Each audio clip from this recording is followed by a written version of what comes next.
Hello student. अपन Plasmodium का जीवन चक्र पढ़ रहे थे, जिसके अंदर जो ए सेक्सुअल लाइफ साइकिल है, जो उसके द्वितीयक जो पोषक है मनुष्य, यानी कि इंटरमीडिएट होस्ट, उसके अंदर संपन्न होती है, उसके बारे में अपन ने पूरा पढ़ लिया है। और जो उसका लैंगिक जीवन का जो काल है, वो इसका जो प्राइमरी होस्ट है या डेफिनेटिव होस्ट जिसको बोलते हैं, या प्राथमिक होस्ट जो मादा एनाफिलिस होता है, उसके अंदर इसका जीवन काल चलता है। तो आज अपन लेते हैं the part of life cycle of Plasmodium vivax in mosquito. तो मच्छर के अंदर जो इसका लैंगिक जनन होता है, वो जीवन चक्र के बारे में अपन डिस्कस करेंगे। Many species of Anopheles but not all species act as intermediate host. तो बहुत सारी एनाफिलिस की जो जातियां हैं, स्पीसीज है, वो उनके अंदर ये जीवन काल चलता है और वो intermediate act as a host, क्या कहते हैं, प्राइमरी होस्ट या वेक्टर। बट सारी जो स्पीसीज है वो अ, इसके लिए उत्तरदायी नहीं होती है। मतलब कुछ एक स्पीसीज है जिनके थ्रू ये प्लाज्मोडियम वाइवेक्स ट्रांसफर होता है एक पोषक से मनुष्य से दूसरे मनुष्य में।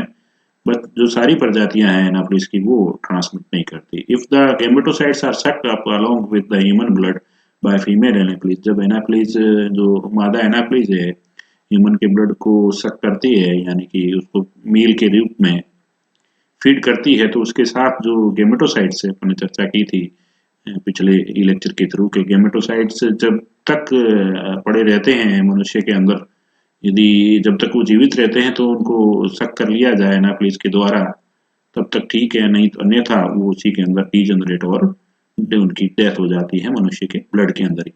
तो if gametocytes are sucked up along with the human blood by female anaphylis, they reach the stomach where corpuscles are dissolved and the gametocytes are set free.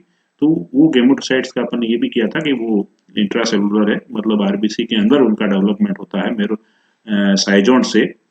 तो मेरोजोइट है जो साइजोट में कन्वर्ट नहीं होती है, मेरोजोइट से वो कोशिकाओं के अंदर फीड करके अपना आकार बड़ा कर लेती है, और उसके उससे फिर जो माइक्रोगेमेट्स और गेमेटोसाइट्स और मैक्रोगेमेटोसाइट्स का डेवलपमेंट होता है। और वही गेमेटोसाइट जो विथ विथ इन आरबीसी होते हैं, उसको जब ब्लड सक करती है, तो आरबीसी की कोशिकाएं जिनके अंदर गेमेटोसाइट्स होते हैं, वो पहुंच जाती है कहाँ, मादा एनाफिलिस के आहार नाल में। और वहां पर जाकर जब जो आहार नाल है वो क्या हो जाती है, डिजोल्व हो जाती है। ठीक है, कार्पसल जब डिजोल्व हो जाती है, तब जाके गेमेटोसाइट्स क्या है, एकदम संतृप्त हो जाते हैं, उसके आहार नाल में आ जाते हैं, आरबीसी से बाहर आ जाते हैं। तो उसके पश्चात जो अलैंगिक जनन के यहाँ पर जो एनाफिलिस के अंदर है, इनमें तीन पार्ट किए गए हैं। एक तो है गेमेटोगोनी, दूसरा है सिंगमी, तीसरा है स्पोरोगोनी। तो गेमेटोगोनी मतलब जो युग्म है नर और मादा के यहाँ पर, यानी कि माइक्रो गेमेटोसाइट्स जो कि नर का युग्म के स्पर्म की तरह काम करता है, और जबकि मैक्रो गेमेटोसाइट्स है वो मादा का गेमेट्स होता है, एक होता है जो कि ओम की तरह काम करता है। तो उनका जो डेवलपमेंट है, उनका विकास है, वो क्या कहलाता है, गेमेटोगनी कहलाता था। Micro gametes after release in the stomach of mosquito undergo the process of exflagellation. Exflagellation मतलब द फिंगर लाइक प्रोजेक्शन उसके डेवलप होते हैं, मतलब स्टार शेप वो हो जाता है। फुली स्टार शेप नहीं कह सकते, क्योंकि फ्लेजला की तरह अंगुली नुमा है उसके चारों तरफ, जो पेरिफेरल उसकी जो परिधि है, तो वहां पर एक्स फ्लेजिनेशन हो जाता है। तो जो माइक्रोगेमेट्स है, the process of undergoes the process of explanation, the cold bloodedness of mosquito is said to be stimulate this process. तो मॉस्किटो का कोल्ड ब्लडेडनेस होना इसके लिए उत्तरदायी होता है, तो वो इस प्रोसेस को स्टिमुलेट करता है। ठीक है, however the nucleus of micro gametocytes divide into, तो वार्म ब्लडेड, ये कोल्ड ब्लडेड आपको पता होने चाहिए ऐसे स्पीसीज जो अपना टेम्परेचर, जिनका बॉडी का temperature according the environment change होता है। ये आर कोल्ड ब्लडेड, जिनका चेंज नहीं होता है, रिमेन कांस्टेंट रहता है, they are warm blooded animals. The mosquito is said to be stimulate this process. However, the nucleus of microgametocytes divide into a 6 haploid and daughter nuclei. और उसके पश्चात जो माइक्रोगेमेट्स है, वो उसका जो केंद्रक है वो विभाजित होता है और 6 से 8 उसके अंदर केंद्रक विकसित हो जाते हैं, जो अपन अगले डायग्राम में भी इसका वापस देखेंगे इसको। देश nuclei migrate towards the periphery, और जो न्यूक्लियाई है जहाँ फ्लैजेलेशन हुआ है, तो फिंगर लाइक जो प्रोजेक्शन डेवलप हुई है वहां वो निकले चले जाते हैं उसकी परिधि की तरफ। The cytoplasm pushes out forming along the flagellum, तो ये कहा फ्लैजेलम के साथ वो like structure having one daughter nuclei in each, तो उन फ्लैजेलम के अंदर चली उनकी तरफ चली जाती है, और तो हर एक जो फ्लैजला है उसके अंदर एक एक, तो 6 to 8 फ्लैजेलम होते हैं और 6 to 8 ही न्यूक्लियस डेवलप होते हैं। तो male gametes are microgametes measuring from 20 to 25 micron तक इन लेंथ में होता है वो गेमेट्स जो होता है, युग्म होता है। Soon there gametes separate and start moving actively in the stomach of mosquito, उसके जस्ट पश्चात वो मॉस्किटो के स्टमक के अंदर ये मूव करना है। On the other hand the micro macrogametes, तो दूसरी तरफ अपन बड़ा जो गेमेट्स है जो मादा ओम की तरह काम करता है, फीमेल गैमेट की तरह काम करता है, अंडरगो द मैच्योरेशन प्रोसेस, तो वो परिपक्व जो प्रोसेस है उसकी तरफ वो जाता है। Thereby two polar bodies are pushed out and the female gametes और मैक्रोगैमेट इज फॉर्म्ड, तो टू पोलर बॉडीज डेवलप होती है जहां अपन द फॉर्मेशन ऑफ गैमेट्स जो पढ़ते हैं तो नॉर्मली टू पोलर बॉडीज बनती हैं। Macrogamete is formed, the female gamete is non-motile and developed a cytoplasmic or receptive cone। तो तो जब ये हाँ यहाँ पर मियोसिस और माइटोसिस अपन देखें तो जो नॉर्मली गैमेट फॉर्मेशन होता है फीमेल के अंदर, तो मेल में जहाँ 4 स्पर्म डेवलप होते हैं, जबकि ओवम के अंदर जब ये ओवम डेवलप होता है तब सिंगल ही ओवम होता है। There is development of first second and third जो ग्रोथ होती है वहाँ पर एक पोलर बॉडी, दूसरी पोलर बॉडी और थ्री पोलर बॉडीज का डेवलपमेंट होता है। The female gamete is non motile and develop a cytoplasm एक रिसेप्टिव कोन, तो जो मादा का जो युग्म है वो यहाँ मूव नहीं करता है, नॉन मोटाइल होता है, और डेवलप ए साइटोप्लाज्मिक, तो कोशिकी द्रव्य से उसके अंदर एक रिसेप्टिव ग्राही कौन शंकु डेवलप होता है जो कि क्या करता है उसको मेल के गैमेट को रिसीव करता है, तो वो रिसेप्टिव कौन डेवलप होता है। तो अपन नेक्स्ट जब डायग्राम आएगा वहाँ इसको देखेंगे क्या है। तो ये जो आप यहाँ देख रहे हैं ये इसका इंटेस्टाइन का पार्ट है पूरा, इसका एनाफ्लिस का, वो साइड्स ऑफ प्लाज्मोडियम, तो ये स्टोमक है, ठीक है, और ये प्लाज्मा वो साइड्स दिख रहे हैं प्लाज्मोडियम के। अपन जो पिछले ही लेक्चर्स के अंदर जहाँ अपन ने देखा था वहाँ ये अपन देख लेते हैं, इसकी जो प्रोसेस है उसको समझने की कोशिश करते हैं। यहाँ ये आप देख रहे हैं ये क्या है, मेल गैमेट्स है यानी कि माइक्रो गैमेटोसाइट्स है, और ये क्या है फीमेल गैमेट है जो कि मैक्रो गैमेटोसाइट्स या मेगा गैमेटोसाइट्स कहा गया है यहाँ पर। तो ये क्या है, ये फ्लेजिनेशन होता है यहाँ, एक्स फ्लेजिनेशन, ये जो देख रहे हैं आप ये एक्स फ्लेजिनेशन है, ठीक है ना। ये इतने लंबे फ्लेजला पक्षाभिकाएं ये इसके डेवलप्ड हो जाती है। तो ये केंद्रक है, उनके अंदर ये केंद्रक विभाजित होते हैं और ये 6 से 8 तक, यहाँ आपको ये 6 केंद्रक देखने को मिलेंगे, 1 2 3 4 5 6, तो ये हर एक फ्लेजला में चले जाते हैं। यहाँ आप देख रहे हैं ये हर एक फ्लेजला के अंदर एक एक केंद्रक है प्रत्येक फ्लेजला। तो ये जो प्रक्रिया है जो पक्षाभिकाओं का विकास होना है ये कहलाता है एक्स फ्लेजिनेशन।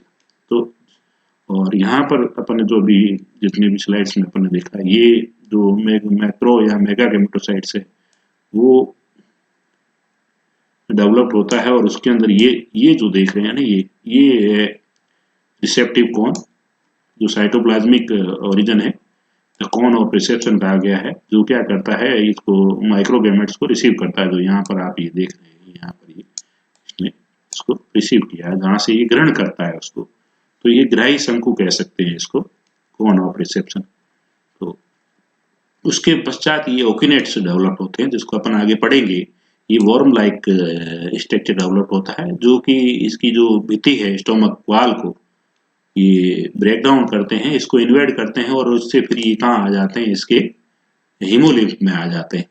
जो ये एनाफ्लीज है, इंसेक्ट है, तो इसके बॉडी फ्लूइड में आ जाते हैं। वहां पर ये जो किनेट्स है, ये इसका इंसिस्टमेंट होता है, इसके चारों तरफ एक सिस्ट वाल बन जाती है, जो ये आप यहाँ देख रहे हैं।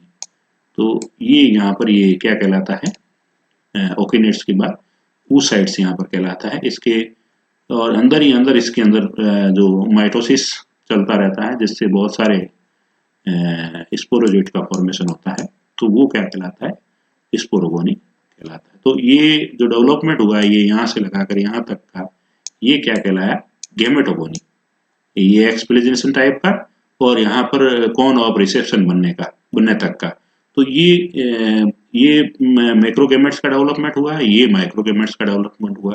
तो यहाँ पर ये जो दोनों के जो क्या कहते हैं युग्मक है, यानी कि गेमेटोसाइट्स है, वो एक जैसे नहीं है, ठीक है ना। एक मोटाइल है, एक नॉन मोटाइल है, ठीक है ना। एक ओवल शेप्ड है तो दूसरा स्पाइंडल शेप्ड है। तो इनको, यह तो है सिंगेमी, मतलब सिमिलर स्पीसीज के, एक ही स्पीसीज के युग्मक आपस में फ्यूज हो रहे हैं, तो it is known as a syngamy, but they are not similar. If they are similar then they are isogamy, not similar they are known as anisogamy. तो ये क्या कहलाएगी, अनसिंगेमी कहलाएगी। इस प्रक्रिया को अनसिंगेमी बोलेंगे। सिंगेमी होता है fusion of gametes of same species, एक ही जीव के, उसी के जो गैमेट्स है उसी का आपस में फ्यूजन होना, तो वो कहलाता है सिंगेमी। तो ये अन सिंगेमी है, आइसोसिंगेमी नहीं है। एक ही प्रकार के युग्मक का आपस में मिलन नहीं है, या कहें फ्यूजन नहीं है, ठीक है ना। तो ये जो फॉर्मेशन ऑफ स्पोरोजोइट होता है, ये स्पोरोगोनी कहलाता है। और उसके पश्चात जैसे ही ये इमोलिम्फ से इसके सिलेरी ग्लैंड्स में जाती है, तो उसकी बकल कैविटी में जाती है, उसके ग्रसनी में जाती है, तो ये पूरा का पूरा, ठीक है ना, स्पोरोजोइट्स, ये सिस्ट है जो ब्रस्ट हो जाती है, और स्पोरोजोइट बहुत सारे इसके अंदर लाइब्रेट हो जाते हैं। और ये फिर जब वापिस कभी नेक्स्ट टाइम मनुष्य को बाइट करता है ह्यूमन को, तो स्पोरोजोइट्स उसके शरीर के अंदर प्रभावित कर देता है। तो ये जिसको अपन आगे की स्लाइड में पढ़ेंगे। यहाँ पर भी अपन यही देख रहे हैं जो उस स्लाइड में डायग्राम के थ्रू डिस्कस किया गया है, ठीक है ना। ये मनुष्य के अंदर जो ये सेक्सुअल रिप्रोडक्शन चलता है, जैसे ये यहाँ पर देख रहे हैं, ये मच्छर का डायग्राम है। जब मच्छर काटता है तो स्पोरोजोइट्स अवस्था इसके अंदर छोड़ देता है, और वो लीवर में जाती है, जहाँ पर अपन कहें उसको साइजोगोनी, जो कि एक्सोएरिथ्रोसाइट साइजोगोनी कहते हैं, लीवर की कोशिकाओं को इन्फेक्ट करते हैं, वहाँ संक्रमित करती है। तो यहाँ पर है ये एक्सोएरिथ्रोसाइट साइजोगोनी, साइजोन्स बनते हैं, और वो क्रिप्टोमेरोजोइट्स बनते हैं। इसमें मेटाक्रिप्टोमेरोजोइट्स, माइक्रो मेटाक्रिप्टोजोइट्स एंड मैक्रो क्रिप्टोमेरोजोइट्स और माइक्रो क्रिप्टोमेरोजोइट्स। माइक्रो मेटाक्रिप्टोमेरोजोइट्स है वो ह्यूमन के रक्त की कोशिकाओं को संक्रमित करते हैं, और उनके अंदर विकसित होते हैं, और उनके अंदर वो भोजन करने के पश्चात अंदर वैक्यूल्स डेवलप होता है। पहले वो ट्रोपोजेट्स बनता है, वो डेवलप होके वर्दी करके, फिर उसके अंदर वैक्यूल डेवलप होता है, और जो न्यूक्लियस है उसकी परिधि की तरफ चल जाता है, तो सिग्नेट रिंग बनती है, अंगूठी नुमा, ये जो देख रहे हैं।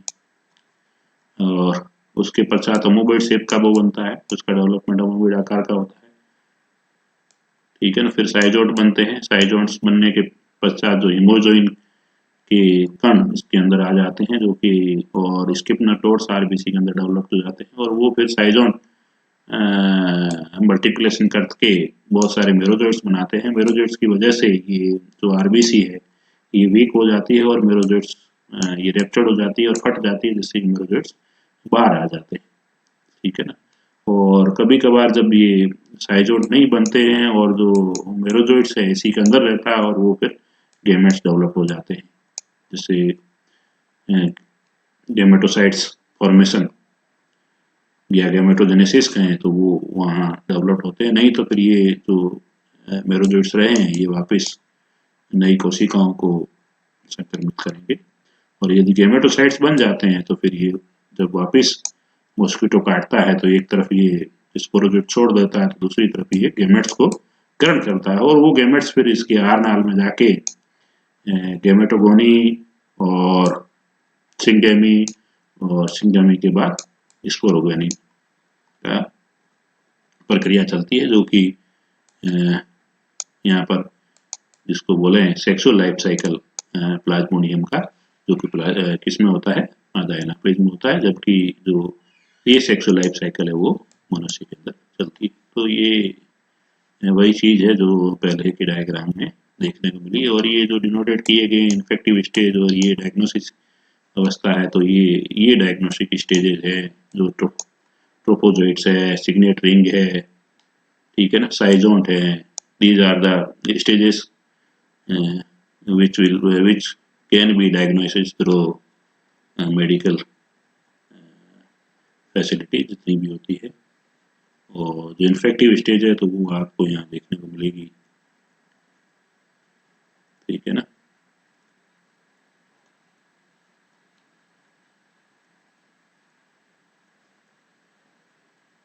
ये देख रहे हैं ना, मॉस्किटो को जब इंजेक्ट करता है तब ये जो अवस्था छोड़ता है, these are the infective stage,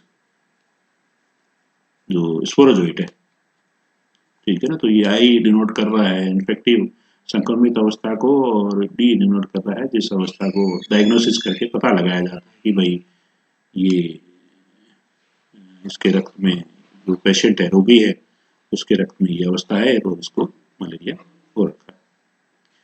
Fertilization. If microgametes happen to reach the macrogametes, then it enters into the female gametes at the point of cytoplasmic cone and finally complete the fusion of nucleus and cytoplasm of the two gametes. Thus, this result is the formation of rounded zygote. तो निषेचन जब जो माइक्रोगेमेट्स और मैक्रोगेमेट्स है उनका fusion होता है, और जहाँ जो कौन शंकु बना है, ग्रही शंकु बना है जो मैक्रोगेमेट्स में, वहां से जो फ्लैजेलम आकार के या स्पाइंडल शेप जो माइक्रोगेमेट्स है वो उसके अंदर प्रवेश करते हैं, और उनके दोनों के न्यूक्लियस का फ्यूजन होता है, और तो इस प्रक्रिया को क्या कहते हैं, फॉर्मेशन होता है जाइगोट का, और इस प्रक्रिया को जाइगोट फॉर्मेशन तक की प्रक्रिया को क्या कहा जाता है, फर्टिलाइजेशन। सेवरल माइक्रोगेमेट्स में अप्रोच है, तो ये आप जानते ही होंगे कि बहुत सारे स्पर्म उस तक पहुंचने की कोशिश करते हैं, लेकिन एक ही जो माइक्रोगेमेट्स है वो मैक्रोगेमेट्स के अंदर फ्यूज हो पाता है। The fusion of the male gametes and gamete is called syngamy. तो ये अपन ने जिक्र कर लिया है कि तो फ्यूजन है मेल और फीमेल गेमेट्स का, तो यहाँ वो सिंगेमी कहलाएगा, क्योंकि सेम स्पीसीज के ही गेमेट्स हैं। Here the gametes are dissimilar, तो अपन ने ये भी जिक्र किया, इसलिए ये क्या कहलाएगा, अनआइसो गेमेट्स है, तो ये अनआइसो गेमी कहलाएगा, ठीक है ना। their fusion is called anisogamy. They are same gamete but anisogamy, not isogamy. Ukinets and encystment, तो ये डेवलपमेंट ऑफ उकिनेट्स जो कि वर्म लाइक स्ट्रक्चर डेवलप होता है, और जो कि उसके आहारनाल की भित्ति को इन्वेड करके वो हिमोलिम्फ में आ जाते हैं, और इंसिस्टमेंट मतलब उसके चारों तरफ पुटिका का निर्माण होता है। तो ये दो फेजेस हैं इसके, जो प्लाज्मोडियम की अवस्था है जो एनाफ्लेज के अंदर होती है, और उनके फर्टिलाइजेशन के पश्चात जब जाइगोट बन जाता है उसके पश्चात की जो अवस्था है। तो जाइगोट दस formed remain rounded and motionless, तो जाइगोट बनने के पश्चात वो गोलाकार हो जाता है और मोशनलेस, मूव नहीं करता है 24 घंटे तक, बट सून दे एलोंगेट, उसके पश्चात ये लंबा हो जाता है और वर्मी नुमा हो जाता है, वर्म लाइक हो जाता है, हैविंग पॉइंटेड एंड, तो उसका जो एक सिरा है वो क्या कैसा हो जाता है, नुकीला हो जाता है और वो मोटाइल बन जाता है, ठीक है ना। जैसे ही निषेचन हुआ, निषेचन के बाद जाइगोट बना, वो 24 घंटे तक जाइगोट गोलाकार रूप में और बिना चले फिरे रहता है, मोशनलेस होता है, लेकिन जस्ट 24 घंटे के पश्चात वो एक कर्मीनुमा हो जाता है, लंबा हो जाता है, और एक सिरा उसका नुकीला हो जाता है, और वो फिर मूव करने लग जाता है, मोटाइल हो जाता है। The zygote are now called ookinetes, तो इस अवस्था को जो मोटाइल अवस्था है जाइगोट की वो क्या कहलाती है, ओकिनेट्स कहलाती है, या इसको कहे वर्मिक्यूल्स कहलाती है, मतलब कर्मीनुमा कहलाती। और वो यूकिनेट्स क्या करता है, यूकिनेट्स मेजर्स 15 से 20 माइक्रोन का होता है इन लेंथ और 3 माइक्रोन का होता है चौड़ाई में।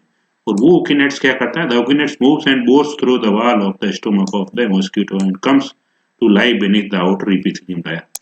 तो जो बाहर का उसके आहार नाल के बाहर का उपकला जो स्तर है वहां वो पहुंच जाता है, वहां पर वो रहने लगता है, मतलब उसकी स्टोमक की वाल को वो उसके अंदर छेद करके बोर करके, ठीक है ना, वो स्टोमक की जो भित्ति है बाहर की उपकला स्तर है उसमें पहुंच जाता है। Ultra structure of ookinete shows the presence of central irregular nucleus dense cytoplasm. तो जो माइक्रो स्टडी है यूकिनेट्स की, तो वो ये बताती है कि उसके अंदर सेंट्रल में इरेगुलर न्यूक्लियस पाया जाता है, गहरी साइटोप्लाज्म पाई जाती है, ब्राउन भूरे वर्णक पाए जाते हैं, वर्णक के कण पाए जाते हैं, बहुत सारे माइटोकॉन्ड्रिया पाए जाते हैं, राइबोसोम ये देखने को मिले हैं जब उसका यूकिनेट्स का माइक्रोस्कोपी का अध्ययन किया गया सूक्ष्मदर्शी के द्वारा, इलेक्ट्रॉन माइक्रोस्कोपी के द्वारा।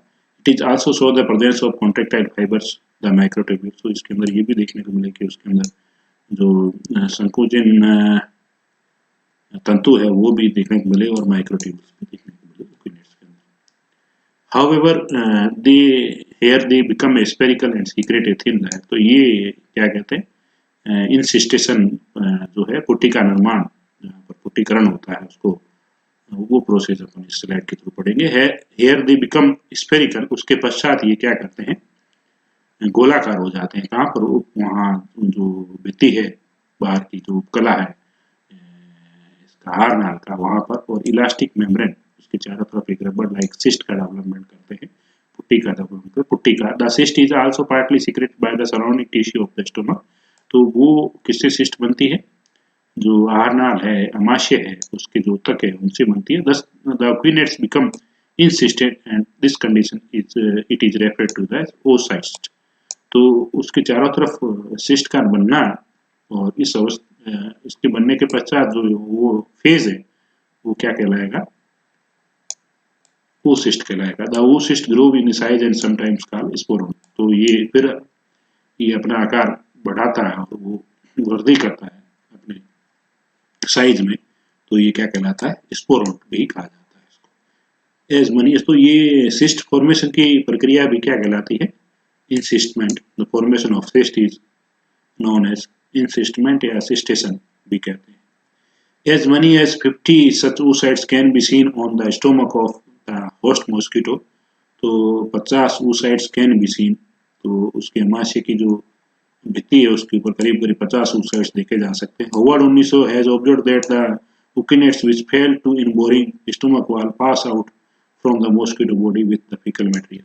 तो जो वॉर्म लाइक स्ट्रक्चर है जाइगोट के पश्चात यूकिनेट्स बनते हैं, यदि वो उसकी भित्ति को आहार नाल की भित्ति को के अंदर छेद करके उसके बाहर ये जो स्तर है उपकला में नहीं आ जाते, उसकी एपिथेलियम लेयर में नहीं आते हैं, तो वो फिर क्या कहते हैं, उसके आहार नाल में ही रहते हैं, उसके अमाशय में ही रहते हैं। और जो मॉस्किटो जब उत्सर्जन करता है तो उसकी फीकल मटेरियल के साथ वो अवस्था उसकी बाहर आ जाती है। और स्पोरोजोइट, यहाँ इसका मतलब ये हो गया स्पोरोजोइट उसके अंदर नहीं बनते और जो लैंगिक जनन की पूरा चक्र है वो पूरा नहीं हो पाता है, और ये जो यूकिनेट से ये उसके फीकल मटेरियल के थ्रू बाहर हो जाते हैं। यदि ये जो उसकी समाशय की जो भित्ति है उसको छेद करके यदि वो उसके बाहरी स्तर में ये एपिथेलियम लेयर में नहीं आते हैं तो यहाँ पर अपन ने गेमेटोगोनी और सिंगेमी, और जो तीसरा सेक्सुअल का जो पार्ट है वो स्पोरोगेनी। तो जो लैंगिक जनन है प्लाज्मोडियम का, या लैंगिक जो पूरा चक्र है प्लाज्मोडियम का, वो एनाफेज के अंदर होता है। उसके 3 फेजेस हैं, उसको 3 पार्ट में डिवाइड किया गया है। पहला गेमेटोगोनी, मतलब गेमेट्स बनते हैं, जिसे माइक्रोगेमेट्स का कैसे डेवलपमेंट हुआ और मैक्रोगेमेट्स का कैसे डेवलपमेंट हुआ, ठीक है ना। माइक्रोगेमेट्स के अंदर एक्सप्लोजेशन हुआ, न्यूक्लियस डिवाइड हुए, और उसके पश्चात वो स्पाइंडल शेप का बना। और मैक्रोगेमेट्स की बात करें तो वो उसने आकार में अपनी वृद्धि की और उसके अंदर रिसेप्शन कोन का निर्माण हुआ, ठीक है ना। जहाँ से वो इस माइक्रोगेमेट्स को रिसीव करता है, तो वो प्रक्रिया कहलाएगी गेमेटोगोनी, डेवलपमेंट ऑफ गेमेट्स। और उसके पश्चात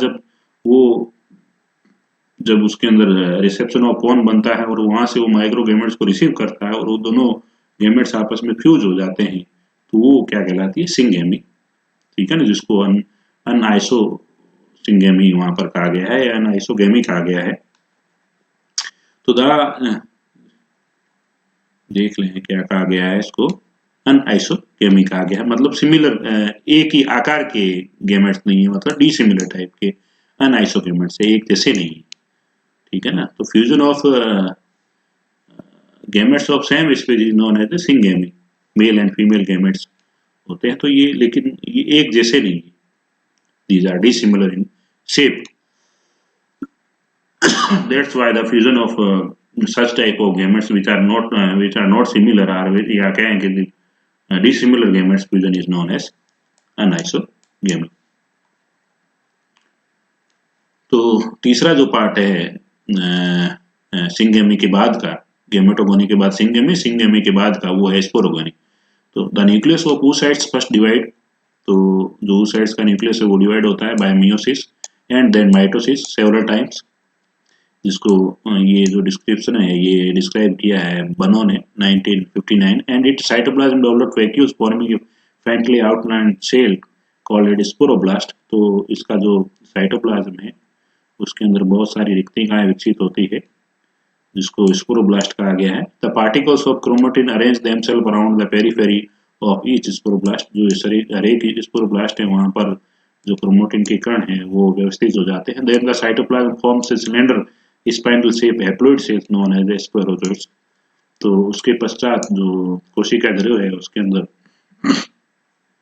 सिलेंडर और स्पाइनल आकार के हैप्लॉइड सेल्स कोशिकाएं डेवलप होती है, जिनको क्या कहा जाता है, स्पोरोजोइट्स कहा जाता है। तो जो oocyte बना है उसके अंदर मियोसिस होता है पहले और उसके बाद माइटोसिस होता है, मतलब पहले अर्धसूत्री विभाजन होता है और फिर उसके पश्चात समसूत्री विभाजन होता है, जिसकी वजह से जो साइटोप्लाज्म है उसके अंदर स्पोरोजोइट्स का निर्माण होता है। ईच oocytes जो केंद्रक है वो डिवाइड होता है, वो किसके अंदर, oocyte के अंदर।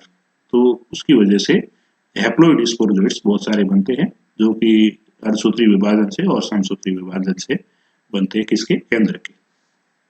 और जो बनते किसमें है, उसके साइटोप्लाज्म में। ईच oocytes में हैव 10,000, तो हर एक oocytes के अंदर करीब करीब 10,000 तक स्पोरोजोइट्स का विकास। And a group of sporozoites gets arranged around the vacuoles, तो वो सारे जितना भी उनका स्पोरोजोइट्स वो जो रिक्तिका है उसके चारों तरफ वो व्यवस्थित हो जाते हैं। This phase of asexual multiplication in which sporozoites are formed is called sporogony. तो यहाँ पर अलैंगिक जनन से स्पोरोजोइट्स का निर्माण हो रहा है, तो इस प्रकार के फॉर्मेशन को स्पोरोजोइट्स के क्या कहा जाता है, स्पोरोगोनी कहा जाता है। Which is completed in 10 to, जो कि 10 और 20 दिन के अंदर संपन्न होती है। From the time of gametocytes are taken in by the mosquito, the time depending upon the temperature. ये तो समय तापमान के ऊपर भी निर्भर करता है, क्योंकि मॉस्किटो जो है वो कोल्ड ब्लडेड है, वातावरण के अनुसार तापमान उसका बदलता है उसके शरीर का। तो जैसे ही जो गेमेटोसाइट है मॉस्किटो के शरीर के अंदर पहुंचते हैं, उससे लगाकर स्पोरोगोनी यानी कि स्पोरोजोइट्स बनने तक की जो प्रक्रिया है वो करीब करीब 10 से 20 दिन तक की होती है, और ये टेम्परेचर के ऊपर, तापमान के ऊपर भी निर्भर करती है। द oocytes ब्रस्ट, उसके पश्चात जो oocyte है जिसके अंदर बहुत सारे स्पोरोजोइट डेवलप हुए हैं, जो केंद्र के अर्धसूत्री और समसूत्री विभाजन की वजह से उसके कोशिका द्रव्य के अंदर oocytes के, तो वो oocytes ब्रस्ट पड़ जाता है and liberated many sporozoites into the haemolymph of the mosquito. तो वो कहाँ आ जाते हैं, उसका जो बॉडी फ्लूइड है मॉस्किटो का, मच्छर का, उसके अंदर बहुत सारे स्पोरोजोइट्स आते हैं। फ्रॉम वेयर दे रीच, तो वहां से वो कहाँ पहुंच जाते हैं, उसकी लार ग्रंथियों में, इंटर्स द डक्ट ऑफ हाइपोकरिक्स। तो ये स्पोरोजोइट्स है उसके जो बॉडी फ्लूइड होता है वहां से ये पहुंच जाते हैं उसकी लार ग्रंथियों में, लार ग्रंथियों से उसके पहुंच जाते हैं हाइपोपेनिक्स में और उससे पहुंच जाते हैं प्रोबेसिस में। और जब ये मॉस्किटो फिर बाइट्स करता है मनुष्य को, तब ये स्पोरोजोइट्स उसके अंदर प्रभावित कर देता है और फिर इसकी वापस जो जीवन काल है चक्र है इसका शुरू हो जाता है, सेक्सुअल से सेक्सुअल और सेक्सुअल से वापस asexual. So the sporozoites will infect a human host when the mosquito bites and the life cycle is repeated again. तो इसके साथ ही जो अलैंगिक जनन का चक्र है पूरा जो एनाप्लिस के अंदर वो समाप्त हो जाता है। तो टॉपिक भी अपन यही समाप्त करते हैं अपने पिछले वाले 2 लेक्चर्स के अंदर अलैंगिक जनन और जो लैंगिक जनन की प्रक्रिया है जो कि ह्यूमन और मादा एनाफेज के अंदर है उसका अपन डिस्कस किया। नेक्स्ट अंदर के अंदर टॉपिक के अंदर इसके अपन डिस्कस करेंगे पैथोजेनिसिटी यानी कि रोग जनकता प्लाज्मोडियम की। Thank you.